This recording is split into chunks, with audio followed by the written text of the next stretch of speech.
is up, guys? We are finally back on YouTube, and this time we got a 2014 4Runner. I sold my truck and we picked this up, where it's gonna be our new build series, and I got a slew of parts coming for it. So as you can tell, I got a little antsy. I didn't do an install video, but this is the 2.5-inch Daystar Lift. Bought it off Amazon for like $150, and it's the alternative to doing like a crazy setup, which I was debating. And right now this works absolutely perfect for what I need. So this is a 2.5-inch lift, 2.5 in the front, 1.5 inches in the back. And it looks absolutely awesome. I did the TRD wheels, 275 tires, and 1.25 inch spider track spacers. So my recommendation, if you're trying to get into this community and get this look going for your 4Runner, do this. It is very, very easy and very, very quick to do to transform the look of your car. So let's go check it out. I'll put some before and after pictures. Let me know if you guys have any questions, and stay tuned for more. So here she is. I think it looks absolutely awesome. And again, I can't stress it enough. If you're debating it, just do it. It is way too cheap not to do it.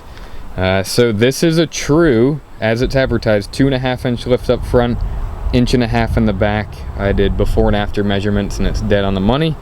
Now you can tell that it still has a slight rake to it.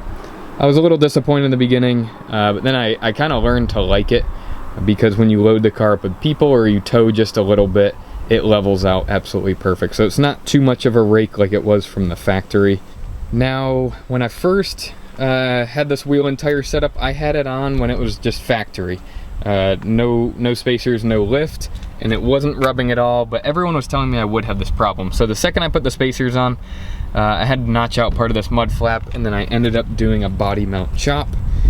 Pretty typical for these 4Runners, especially when you lift them. So one thing that you'll have to consider, but not bad at all. And then we'll look at the spacers back here. You can tell just how flush they are with the fenders. Really, 1.25 inches was a really, really good measurement. Pretty much everyone does those, and it just gets it to have the perfect stance. So hopefully this helps you guys. I didn't see a lot of videos out there for these Daystar lifts, but in my opinion, it rocks. I've been riding on it for about 1,000 miles. But again, if you guys have any questions or you want to see some more videos, stay tuned. We got a bunch more parts coming.